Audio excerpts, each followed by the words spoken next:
Good afternoon, everyone. It's a nice turnout on a beautiful Seattle's rainy day. So thank you for being here. Today, I have the distinct pleasure of welcoming back an honorary Horizon House member. Rebecca Albiani is simply an art historian and an art lecturer, but she's far more than that. She holds a BA of art history from the University of California at Berkeley, an MA from Stanford. She's a former graduate lecturer fellow at the National Gallery in Washington, D.C., and has also been a Fulbright scholar in Venice in her spare time. She also does a terrific lecture series at the Frye Museum just down the street every year, which is well worth attending. So without any more ado, welcome Rebecca Albiani.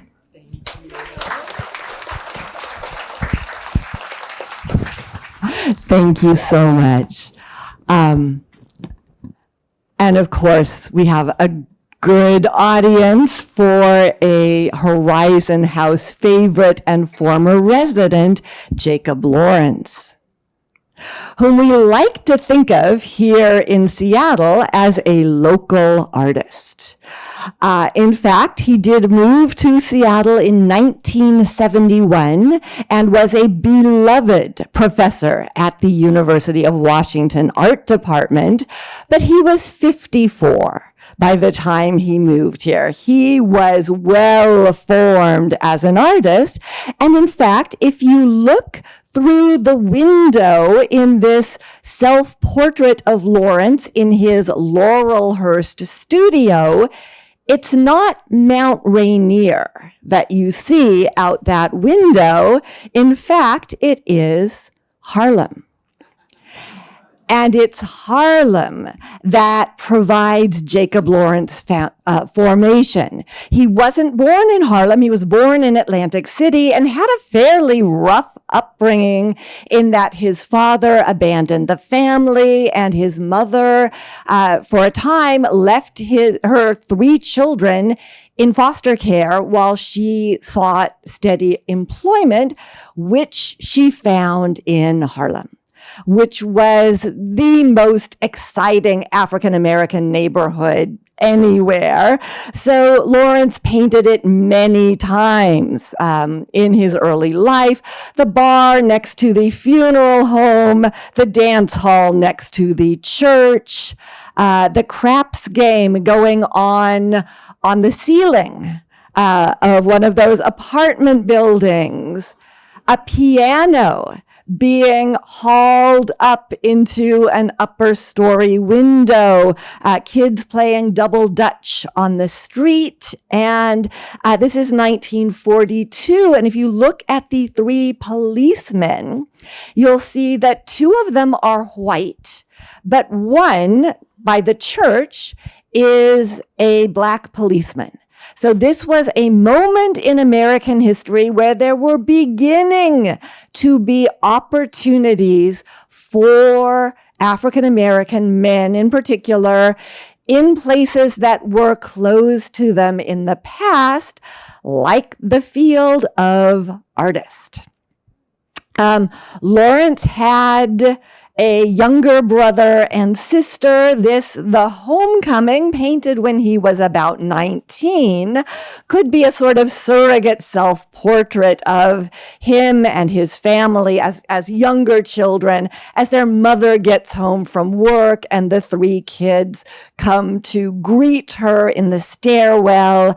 But the exhaustion of the working Black woman was one of Lawrence's subjects.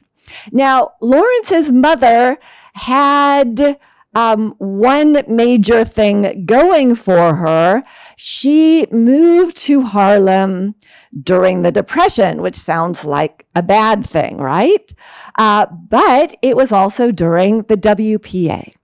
And the Harlem Art Center was established by the WPA. And there were after-school classes and art classes and programs that allowed parents to work because they knew that their children had high quality daycare options. So Lawrence did classes at the Harlem Art Workshop. These are much younger children. He would have been 17 by this point. He also spent a lot of time in the 135th Street branch of the New York Public Library. Here we see another of his favorite motifs, the Black intellectual. And this library is now the Schomburg Center for Research in Black Culture. It's both the subject and the owner of this painting, but it was there that in the 30s, Aaron Douglas was painting New Deal murals on the library wall. So we see him here in front of his Song of the Towers mural. So there were visible Black artists working in Harlem in the 1930s, working on WPA mural projects like the one at Harlem Hospital, where Charles Alston was one of a team of Black artists who were painting medicine-related murals. And in fact, one of Charles Alston's assistants on his modern medicine and ancient medicine murals was a young woman from the West Indies named Gwendolyn Knight. Here serving as a model to Jacob Lawrence's most important artistic mentor in Harlem, Augusta Savage. And of course, Gwen Knight would later be Mrs. Jacob Lawrence. Augusta Savage was a sculptor, but also a kind of mama bear figure for younger Harlem artists.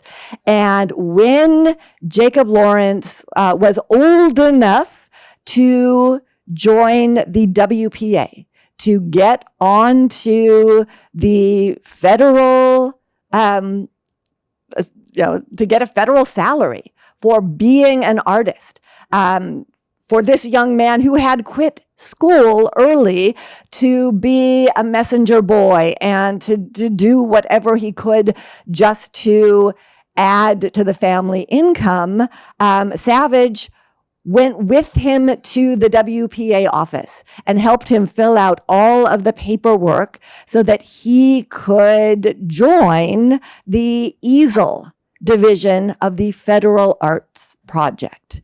And because he was a younger artist, they didn't give him a wall to work on. He had no experience with fresco. He was going to be making smaller scale paintings, but we'll see how he made that epic. Now, another advantage to living in Harlem was the great museums of New York City, where there were exhibitions like this one of African Negro art shown at the Museum of Modern Art when Lawrence was 18. He said he visited this exhibition several times. They had the magnificent photographer Walker Evans make the catalog photographs. So they are works of art in their own right. But this was the first time in New York City an exhibition of African art had been held outside of an ethnological context. It was at MoMA. It wasn't at the Museum of Natural History.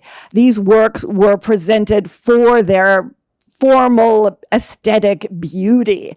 And of course, by this time, artists like Matisse and Picasso had been influenced by African art for about 3 decades.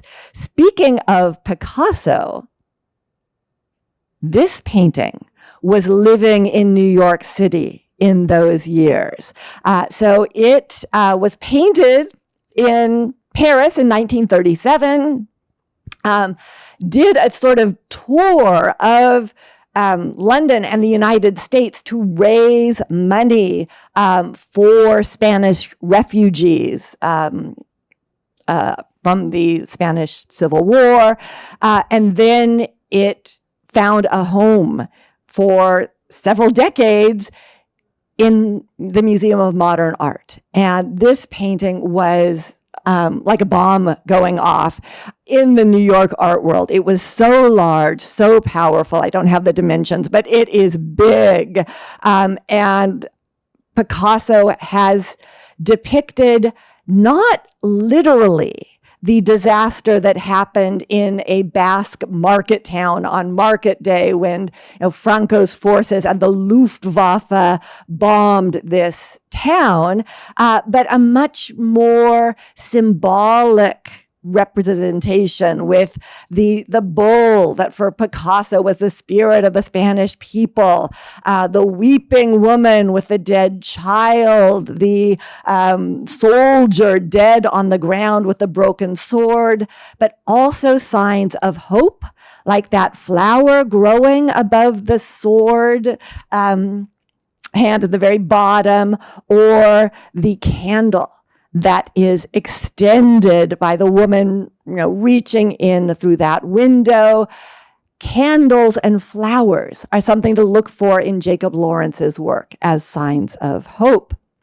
Other artists that Lawrence admired were the Mexican muralists for their social justice commitment. All three of the big three, Diego Rivera, Jose Clemente Orozco, and David Alfaro Siqueiros, were working in New York City in the 1930s. But he learned about them mostly from books, and his favorite artist was one that he would not see in person until many years later, and that was Giotto. This is Giotto's Scrovegni Chapel, where the top row of images tells the story of, on one side of the chapel, the legends of the lives of the mother of the Virgin Mary. On the other side, the early life of Mary herself, leading up to the Annunciation across the altar wall. And then the next two rows go sequentially through the events of Jesus's ministry and then his passion and resurrection. So comic strip artists have been influenced by these works because of the way that they are able to move a narrative along, to tell a story in a scene. And this is the artist Jacob Lawrence wanted to be. This is the kind of artist, a narrative artist, a category which was seen as somewhat retardataire by critics of the day who thought that art was moving towards abstraction as it should, as the ultimate goal of putting paint on canvas. Lawrence wanted to tell stories. And since he's not on the fresco project, since he is on the easel project, he decided he would tell stories by making series of sequential paintings that, when read, text and image, and followed, would tell a story. So the first of these is his Life of Toussaint Louverture, made after he turned 21 and got on the WPA. He had seen a play called Haiti and was very excited about this history. And it's possible that if he'd had less talent as an artist, Lawrence might have become a teacher, because he lamented that all through, until he dropped out of high school, he never once, although he loved his history classes, never once learned about any person of color related to American history or world history. So he starts his series of panels.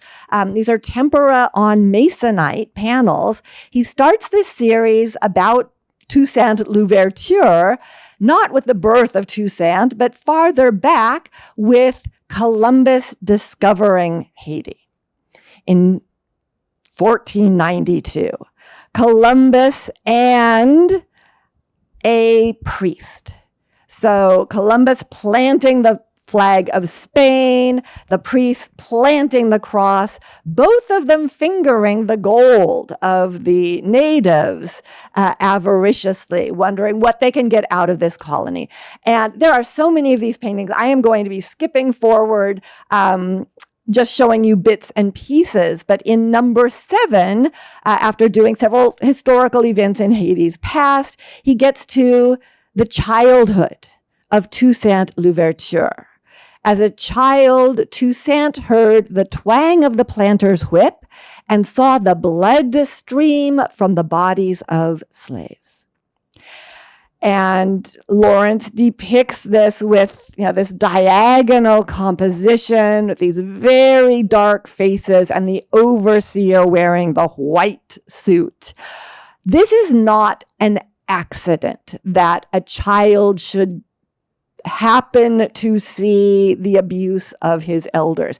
This was very deliberate practice on every plantation, that children were exposed to what happens when you step out of line, to the kind of beatings and whippings that you would be in for. So that fear is instilled very young. So he goes through the military exploits of Toussaint, his career as a general.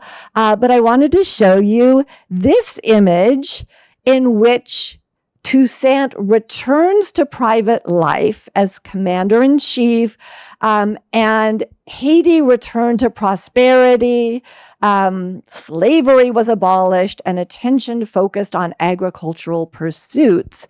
And Lawrence depicts this with that favorite image of the Black intellectual, Toussaint at his desk with his books, maybe some agricultural treatises, and that candle that stands for hope in Jacob Lawrence's work, which we see again in his next series, Closer to Home. He decided his next series would deal with Frederick Douglass. And for this series, he used the autobiography of Frederick Douglass, which is written in the third person, as his titles. So the titles of these works are much longer than I could fit on the slide and hope to make legible. But this is number 2 of his Frederick Douglass series, which I think is 32 works in total. The only recollections he had of his mother were those hasty visits she made to him at night, because she had been sold away to a plantation 12 miles distant. So the only time she saw her son, she had to work all day and then walk for 12 miles in the pitch dark, make a quick visit in a slave cabin, and turn around and go back. I want to point out a couple of things, one of which is the color blue, which is emblematic of hope in this Frederick Douglass series. Another is the candle burning there in that pyramidal figural group that goes all the way back to Leonardo, if not farther, of a Madonna and Child, but also that Frederick Douglass is considerably lighter skinned than his mother because his father was a white man. And that did eventually lead to circumstances that allowed Frederick Douglass to learn to read, although that was illegal to teach enslaved persons to read. Number 3 of this series is that same scene that we saw in the Toussaint Louverture series. When old enough to work, he's taken to the slave master. His first introduction to the realities of slavery was the flogging of Millie. So you see, it's not just Frederick Douglass, but 2 other children that are made to stand and watch as Millie is beaten by the white overseer. Douglass grew up rebellious, so his master sent him to a Mr. Covey, a man who had set up a reputation as a slave breaker. And a first attempt to flog Douglas, led to him being very badly beaten. But the second time, Douglas fought back. And he learned what he called one of his most important lessons, that a slave who is flogged easily is flogged often. That resistance was important. So this is such an interesting image. We get Mr. Covey in his ridiculous red and yellow checked shirt. He's a weak-chinned man, but he is holding a heavy hammer. He's fully dressed right down to the wrists. He's got those big, heavy boots on. Frederick Douglass is naked from the waist up and barefoot, but is able to overmaster this armed man. And if you look through the doorway, you see that patch of blue. And as we go through, this is number 10, he follows that blue. He escapes, dresses as a sailor, gets onto a train, and then in number 18, joins the forces of the abolitionists, lecturing through Massachusetts, narrating his history, telling of the cruelty, the inhuman and clannish system of slavery. He also became station master for Rochester, New York, on the Underground Railroad, helping enslaved persons escape to freedom in the North. And then he helped Lincoln muster all black regiments for the Union Army during the Civil War, after which the slaves were turned out by their masters into a world unknown to them. And this is an image that foreshadows his later migration series, in which we see all of these formerly enslaved people whose masters do not wish to pay them, and so just drive them out into the wilderness. And this painting is mostly wilderness, these threatening, dense trees, these tiny figures with whatever possessions they have, very few. But near the end, Douglas was appointed by President Hayes to be U.S. Marshal of the District of Columbia, this powerful figure of the Black intellectual. At his papers, Douglas, who had founded a newspaper, getting to end his life as this respected man of letters. Now, he started the Harriet Tubman series a little differently, with quotes about slavery. So his next series is another one drawn from these history of American slavery. But in this period, the names Frederick Douglass and Harriet Tubman were nowhere near as well known as they are today, even among the Black community in Harlem. So Lawrence envisions himself as an educator as well as a painter. So he starts with a pro-abolition quote: "With sweat and toil and ignorance, he consumes his life to pour the earnings into channels from which he does not drink." So we see this group of very dark-skinned people bent under their burdens which enrich others, never themselves. But his number 2 is from a proponent of slavery, statesman Henry Clay. "I am no friend of slavery, but I prefer the liberty of my own country to that of another people, and the liberty of my own race to that of another race. The liberty of the descendants of Africa in the United States is incompatible with the safety of the European descendants. Their slavery forms an exception to the general liberty in the United States, end quote. So that's the entire title for this work, which Jacob Lawrence illustrates with a lynching. It's a very crucifixion-like composition, but this is a Black Jesus, and we see the stripes of the whip that have scarred his back. So in this case, it's not witnessing violence, but being a victim of it that we see. Harriet Tubman felt the sting of slavery when, as a young girl, she was struck on the head with an iron bar by an enraged overseer, whom we see walking away, cropped at the top of the frame.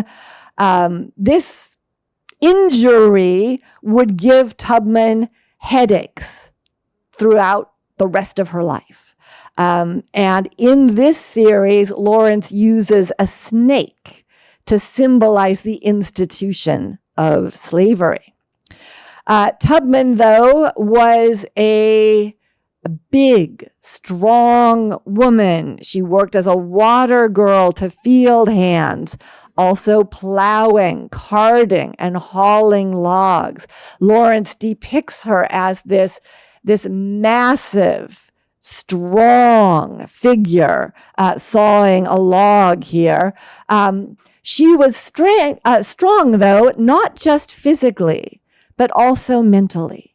She dreamed of freedom, and although she was married, her husband did not have the courage to try to run away. She did. She left without him. And so number 8 was she dreams of freedom. Number 9, number 10, she leaves. She breaks the shackles. She heads north. She encounters a kind white woman who's part of the Underground Railroad. And she finds freedom so sweet that by number 15, she's going back and liberating her fellow enslaved persons. Traveling by night, hiding by day, scaling the mountains, wading the rivers, 19 times liberating over 300 pieces of living, breathing property. And we see the night sky, the North Star, and that triangular figure of Tubman in her white cloak leading the little group of escapees. Such a terror did she become to the slaveholders that a reward of $40,000 was offered for her head. And here we see slave catchers in the foreground poring over her description, while in the background she spirits away her group from one grove of trees to another. But in 1850, the Fugitive Slave Law was passed, which bound people north of the Mason-Dixon line to return to bondage any fugitives found in their territories, forcing Harriet Tubman to lead her escaped slaves into Canada.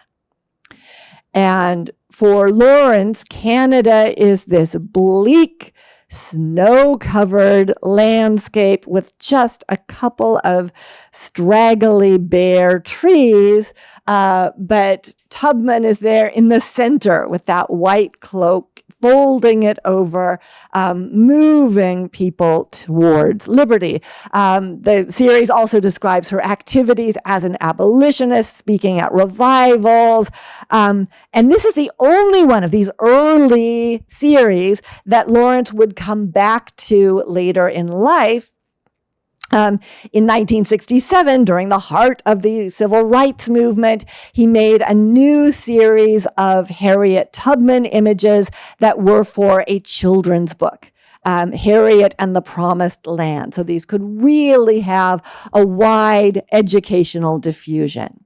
But his best known series is the one that he began in 1940, for which there was no autobiography, no text. In fact, this was something that was still happening and, unbeknownst to Lawrence, was only going to heat up again during World War II. It was the Great Migration North by Southern African Americans. So this happens after emancipation. It happens during World War I. And then again during World War II, where rural Southern Blacks are headed for Chicago, New York, St. Louis.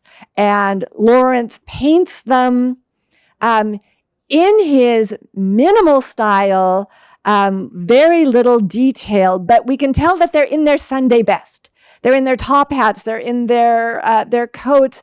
They're carrying all their belongings to head to these sort of mythic portals of the northern industrial cities. So Lawrence goes through many of the reasons why they left. One of the very most basic ones being they were very poor, panel 10. And we see this couple with their one bowl and their one cup and their one pot attached to the wall. And just the bareness of their existence. Panel 14, there was no justice in Southern courts. White judges could not see beyond their prejudices and dealt very harshly with Black defendants. And of course, panel 15, there were lynchings, which Lawrence depicts as just a loop of rope hanging from a bare tree branch and a mourner sitting on a rock. But it is enough to convey the terror and the trauma of these extrajudicial murders. Migrants did not feel safe. It was not wise to be found on the streets late at night. They were arrested at the slightest provocation. What today we might call driving while black. And unlike the Toussaint Louverture, Frederick Douglass, Harriet Tubman series that start at a beginning and then end at an end, the Migration series works more like a blues song in that it circles back to a refrain. He'll paint several reasons why people left, and then there will be another image of the migrants at a different train station, or then a few more images, and then the migrants arrived in great numbers. These, not even at a train station, they are on foot. They are walking, because sometimes the train station turned out to be a trap. The Southern landowners didn't want their workforce evaporating and did everything they could to prevent workers from leaving, including having the police go into the train stations and just arrest everyone on no cause, but just enough to make them miss their trains. And you can bet that they did not get refunds for their tickets. So either they waited for months or years to amass the funds again, or they set out on foot. Some of the migration series describes the conditions that they found in the North, which included tenement housing and tuberculosis, but also certain things that were much better. For instance, no child labor. The children weren't forced to work in cotton fields. In the North, the African American had more educational facilities. Number 58 is one of his most famous images. The 3 black girls at the blackboard, writing 2, 3, 4. Their size gets bigger from left to right. The numbers get bigger. It's this sense of rising, of opportunity. And perhaps most importantly, in the North, they had the freedom to vote. Now, although African Americans were citizens and theoretically had the freedom to vote in the South, practically it was an impossibility. And as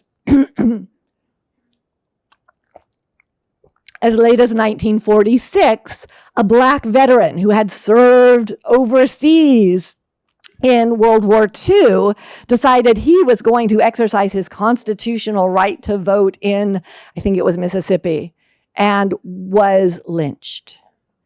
Whereas here, they are lined up in this orderly way. And yes, there is a policeman, but he's not there to prevent them from voting. He is there to ensure that they can vote, that the process goes smoothly. Now, Lawrence finished these works when he was only 24. He was a very young artist, but it was obvious that the migration series was a masterpiece. And so there was kind of a bidding war between museums that wanted to purchase it. And what they ultimately did was that the Phillips collection took every odd numbered canvas and all of the even numbers went to the Museum of Modern Art in New York City, which actually was not a good way to split them up because they were very deliberately painted. They weren't painted one at a time, but Lawrence had a Rosenwald grant for these works. He had a studio for the first time. He laid all 60 panels out and primed them and did the preparatory drawings. And then he did all of the yellows at once and all of the reds at once so that he could achieve a harmonic color unity through all of the panels. And there's a rhythm that goes from 1 to 2, some being horizontal, some vertical, where the compositions kind of move into the next one. By taking every other one, you completely break that up. But occasionally, the last time was in 2017, here in Seattle, the entire series of 60 is shown together and not to be missed. But you see how small they are. They're small works, and they tell a story sequentially. Lawrence was invited to teach at Black Mountain College, and he traveled to New Orleans in summer of 1941. And this was his first direct experience with the South.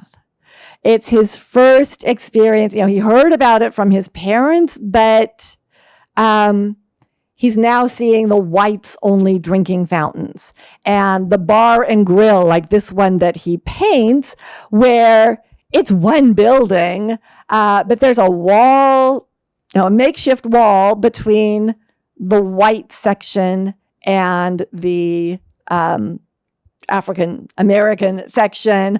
The ceiling fan is on the white side. The bartender is as far as he can get over into the corner of the white bar, and so forth. But Lawrence knew that Harlem had its own problems, that people's lives were not as healthy as they ought to be, that they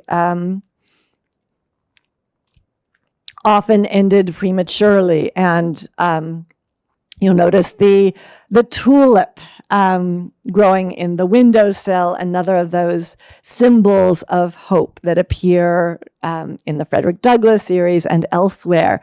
My favorite detail in this painting, Tombstones, is the doll that the child in the buggy on the lower left has dropped, because the doll is blonde. This was a period when there were no black Barbie. Well, there are no Barbies at all, but there were no black dolls. There were no black, G.I. Joe type toys. There were no toys for children in Harlem to play with that looked like children in Harlem.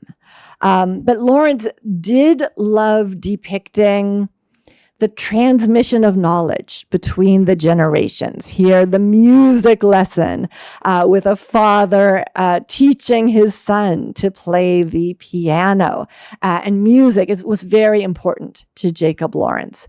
But this is about the time that his draft number came up. And so Lawrence chose to serve in the Coast Guard.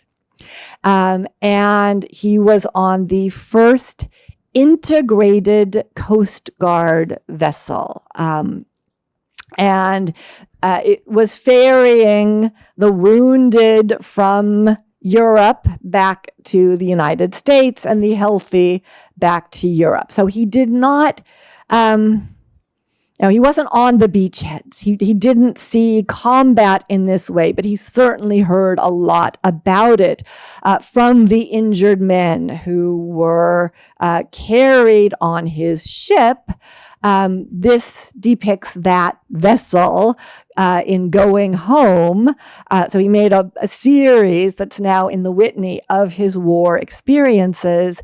And we see that it is an integrated group of soldiers, that they all are visibly wounded. And he develops this bandage that's white background with red jagged lines that define a bandage within Lawrence's work.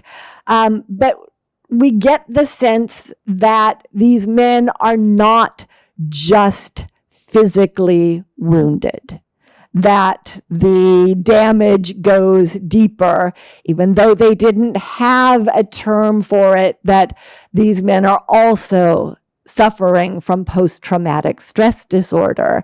And Lawrence himself was suffering in the years after World War II, as was the entire African American community. So we think about the post-war boom, but that was largely a white experience. When all of those soldiers came back, they wanted their jobs back, jobs that had been filled by women and people of color, while so many young men were away fighting. And there were astronomical levels of unemployment in the Black community following World War II. So in 1949, Jacob Lawrence paints paper boats. And in some ways, it's a rather lyrical image of these men who are folding these pastel-colored boats out of paper and then floating them in the gutter. But they're doing it because they don't have anything better to do. They are not employed. And there is, particularly in that center figure, but in all of them, a sort of hunch to the shoulders, a sense of desperation. And Lawrence also saw that unemployment among his mentors, those Harlem Renaissance artists like Aaron Douglas and Augusta Savage, who were not finding buyers for their works. And the only Black artist represented by any major New York gallery was Jacob Lawrence himself. It was Edith Halpert's downtown gallery. Other artists included Stuart Davis, Ben Shahn, Yasuo Kuniyoshi, important artists, but Lawrence felt like an imposter. He felt like he had not earned this, that he had that success so young with his migration series, whereas his elders had really paid their dues, but weren't getting rewarded for it. And he experienced a period of deep, profound depression. And he was hospitalized at Hillside Hospital. Edith Halpert, his gallerist, arranged this in an institution that was basically white only. And while he was there, this was a hospital that believed in occupational therapy, in the mental patients doing something with their hands. So Lawrence was allowed to have his paints, his easel, and he painted his environment. He painted depression, his fellows who couldn't get out of their pajamas, like the man on the right, or if you look past the man on the right, there's a bare foot on a bed. There's someone back there that can't even get out of bed. They are waiting for their sedation, their primary colored pills that glitter on that white background. This was before effective antidepressants had been developed, and sedation was about all that you could hope for. And these images are so different from the ones that Jacob Lawrence had painted of, say, Harlem Hospital in the early 40s. The free clinic packed with people, with that harried doctor, but all of the patients are Black. And Lawrence was, in fact, criticized for painting the Hillside Hospital population, for painting those privileged white people here doing their occupational therapy in the garden. But Lawrence said that his work was all about the struggle, and that these people were experiencing their own struggle, and that therefore it was a theme worthy of his brush. But what Lawrence really aspired to was to be a history painter in the mode of Delacroix or Jacques-Louis David. And so once he had recovered, he spent about 6 months hospitalized, and he got better. Through the talk therapy and the group therapy and the occupational therapy. And so he began to work on, in his head, a series that he would call Struggle from the History of the American People. And number one, the very first work in this series of 30. He'd originally thought of 60, but it ended at 30. And it's his only series that did not stay together. It's in private hands. Some pieces are in museums, but it's not together. So the first one, and you can see that the look of this series is his spikiest of any of his series. He's using a quote from Patrick Henry of "Give Me Liberty or Give Me Death" fame Is life so dear or peace so sweet as to be purchased at the price of chains and slavery? But as Jacob Lawrence knows perfectly well, Patrick Henry is talking about metaphorical chains and slavery. He's talking about the lack of representation that the colonists had in the British government in a period when many people of African descent lived in actual chains and slavery in the original 13 colonies. His number 2, Massacre in Boston, reminds us all that the first casualty of the American Revolutionary War was a black man, Crispus Attucks, a black sailor, a whaler who was killed in the Boston Massacre by British soldiers. He focuses at times on the struggle of those enslaved people. Number 5 is from a petition that slaves had drafted to the government saying, we have no property. We have no wives, no children. We have no city, no country. Their wives and children could be sold away from them at any moment, as indeed we saw with Frederick Douglass decades later and his family. Then number 6 is a quote from the Declaration of Independence. We mutually pledge to each other our lives, our fortunes, and our sacred honor. And Lawrence paints that as a white farmer, which was what was the bulk of the population. But we see his musket, we see his pitchfork, his hoe, we see that hay cart, and the chains that come down from the handle of that hay cart remind us that some of those white farmers were using chains for enslaving other human beings.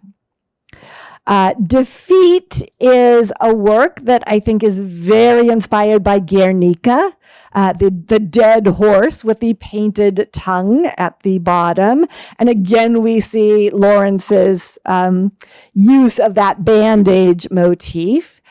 In number 10, he reworks the famous mid-19th century image by German immigrant Emanuel Leutze of Washington crossing the Delaware.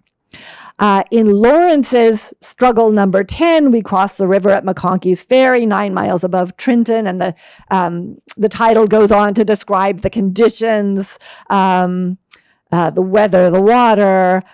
It's a much less hierarchical image than the famous Leutze with Washington there in the prow, with the big ice flows all around, which one historian has said that just about everything in that painting is wrong.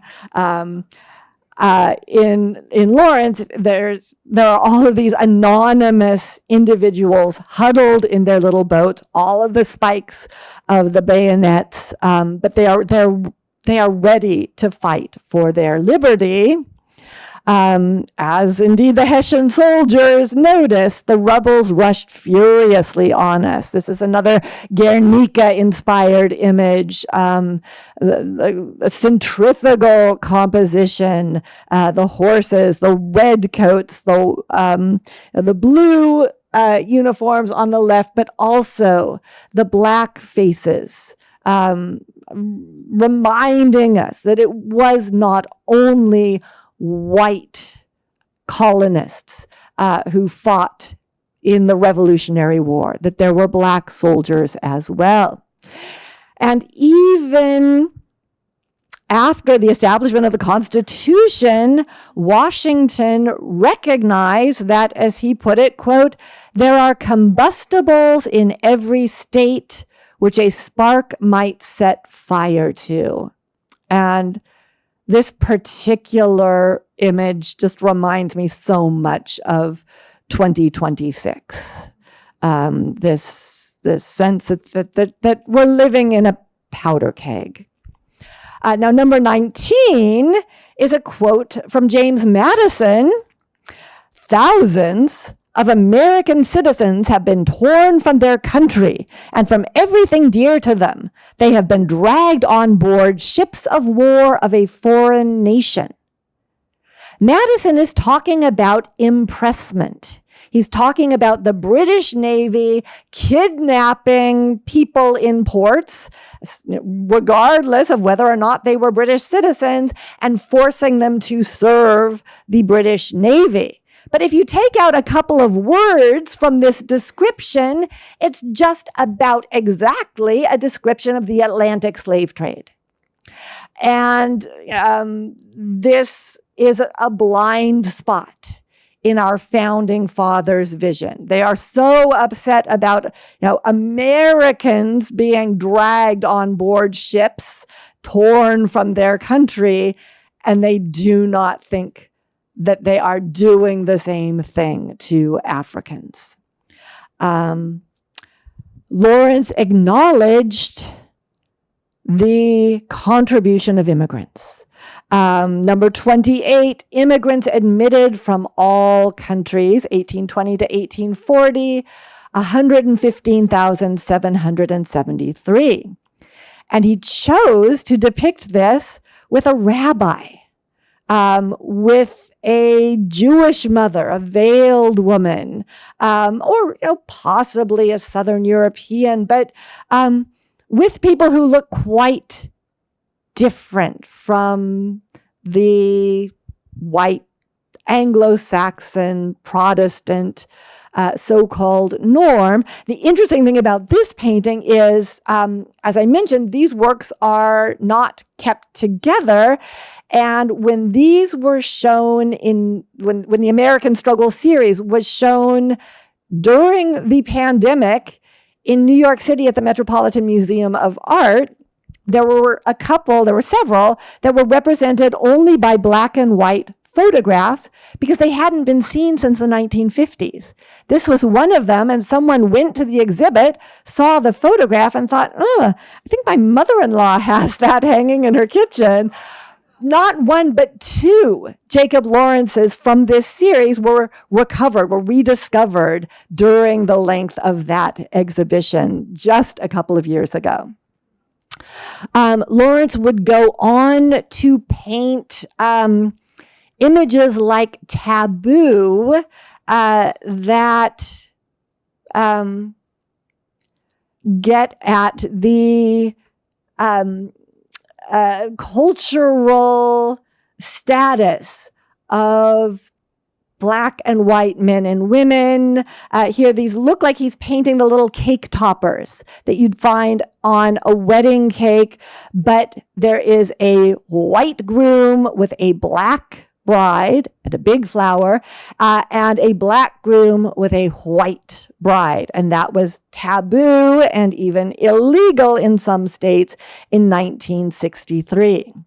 And Lawrence did paint a few images that were overtly about the civil rights movement and that addendum to the history of the American people struggle. In fact, he calls this struggle number 2, but he preferred to paint positive black cultural sites. He would go back again and again to the 135th Street branch of the public library in Harlem and paint there, paint a new generation of young people and scholars at their work. And another of his favorite motifs was construction.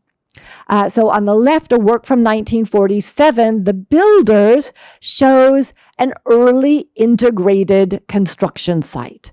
White workers and black workers working together to build something, as indeed happened in the building of the Erie Canal. So the image on the right is struggle number 29, a cent and a half a mile and a half an hour. And this is one of the ones that is still missing from the struggle series. So if you have this in a closet somewhere, please bring it out. But right up until the end of his days, Lawrence was depicting builders, carpenters, in this case, the cabinet maker, who is also passing down his knowledge to his son. Now, Jacob Lawrence didn't live long enough to see an African-American president. This image is from the swearing in of President Jimmy Carter in 1977. It is a painting that is mostly red, white, and blue. That is the overall color scheme: red, white, blue, black, and brown. It is the colors of the American flag encompassing black and brown. And in this image, we see people of all races coming out to celebrate the peaceful transition of power from one party to another. Lawrence knew perfectly well that our nation frequently failed to live up to its own ideals. And he was not averse to pointing that out in paint. He would have been aghast at some of the scrubbing of American history that is going on in our present day, because Lawrence considered himself both a painter and an educator. And he had faith that although we didn't always meet those ideals, that we could strive to be better. And that optimism and that use of his art to educate are what truly set Jacob Lawrence apart. Thank you.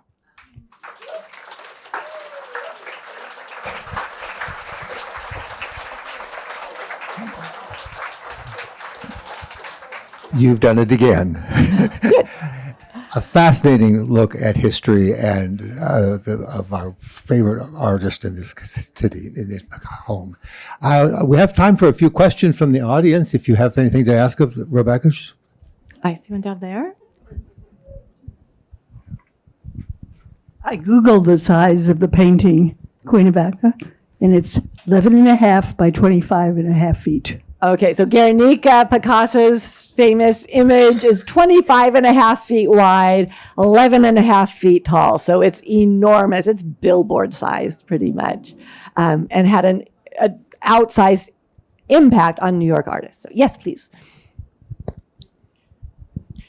I greatly appreciate your talk and the art you have shared with us. And I have one small point that I'd like to raise. In the 1950s and even the early 60s, it was not a shame. Rather, it was illegal for a black to marry a white. So one couple I know left New York, went where it was illegal, 1963, went to Pennsylvania to be married.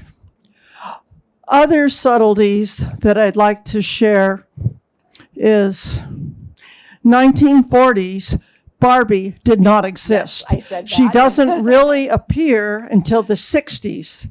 So the dolls we had in the 1940s were made out of ganoush or fabric or whatever. And absolutely correct. There were no black dolls in the markets then. Luckily today, East Shore Learning and other places. They have both white dolls and black dolls. But thank you for your magnificent job of this decades of magnificent artwork. Oh, thank you so much. Yes. To what degree did his wife, Gwendolyn Knight, have an influence on him? She was also a formidable artist, obviously, and also his soulmate in so many ways. Yes. So to what degree did Gwendolyn Knight have an influence on him? I think she had a tremendous influence on him, but they were very different artists. So I recently had someone in my audience at Ida Culver Broadview describe his studio and her studio. And Jacob Lawrence's studio was pin neat. Everything was very organized. And Gwen's was exuberant and messy. And her art is much more painterly than his. It's very colorful. She uses impasto. So, in a work like this, it's gouache on paper. Most of his work is tempera on panel. It doesn't have a lot of surface texture at all. That's not what Lawrence's work is about. Gwen's work was, it sticks out from the canvas. There are clumps of paint. The colors aren't in neat areas the way they are here. But I will say that, for instance, she helped him paint the Migration series. As I mentioned, he had it all laid out and all figured out so that essentially it was sort of a paint by numbers process of, okay, all of these parts are yellow, and she helped paint it, but that wasn't her usual style. And he never worked in her style. So artistically, they were both figurative artists, which was sort of bucking the trend of being an abstract artist. But I think that she was, like you said, a soulmate and such a support for him. And I suspect that she did some being Mrs. Jacob Lawrence at the expense of her own career, where that, she was keeping things going so that he had more freedom to paint. And are there people here who could comment from their own? I never met him, but every time I give a lecture about him, someone will come up to me and say, I had him as a teacher. He was so lovely. One woman said that the UW art department had a lot of big egos, and that he was the most, the most successful artist, the best, the most renowned artist in the department, but he was also the most humble and the kindest. He was not the sort of artist who would give cutting critiques of his students. Okay, I see you have another. I haven't. Yes, please. Now that you mentioned knowing him, I knew him because he lived in Laurelhurst. We lived in Laurelhurst, and Gwendolyn Knight, was on the Arts Commission with me, King County Arts Commission. This was many years ago. Mm-hmm. So it just so happened that whenever I went shopping at Safeway, they would be there because it was within walking distance of their home. Mm-hmm. So, because again, I knew her, so I would give them a ride home time and time again. It must have been a dozen times. Literally, there was this serendipity going on. And so the short trip between Safeway and their home, we would talk. And I was amazed how much he knew beyond art. It was fascinating to talk to him. I mean, it was politics, it was history. He wanted to know my history. I mean, he was a man of so many interests and insight. So he was not just an artist. Yes. He was almost a Renaissance man. Yes. And you can see that in his art. He has chosen to paint history because he was deeply interested in history. Yes. Let's see. Who has the mic? Whoever has the mic, just start. Do I have the light here? Okay. You've remarked on an amazing body of work. Are there any series that you have not remarked on? Yes, there are series that I haven't remarked on. For instance, there's one in Tacoma, I think, but that he did about an episode in Washington State history that involved an early settler of color here in Washington State. So that's one of the series that I don't have a good image of that I didn't remark on. Yes. My question is, what about our collection here at Horizon House? What paintings are in, could you do a lecture on that? I don't know. I haven't taken a good look at it. But Right outside the But you door. guys get to see it all the time. So It's right outside the door. it's right outside the door. And it's large. And if I remember, is it mostly prints? And yes, he did many prints. He did Aesop's Fables. In a series of prints that they used to be in the university bookstore. They had big blow-ups of his Aesop's Fables hanging in university bookstore on university. I would have to take a look and see. Yeah, I could do a talk on Jacob Lawrence's printmaking. That would be interesting, and I've never done that. I imagine he did. Okay, so they both had studios here.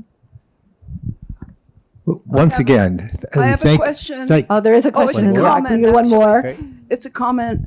When I first started teaching art history at the University of Washington, there was not a single slide of Jacob Lawrence's work in the collection, which I found extremely interesting since he'd been there so many years. He died in 2000, I think. 2000. Yeah, so I was there about 10 years later. Not one slide. That's jaw-dropping, and that tells you a little bit about the discipline of art history and how we're getting better, but it's taking its time. Rebecca, thank you again, and thank you. And Rebecca will be returning in April for a topic yet to be determined.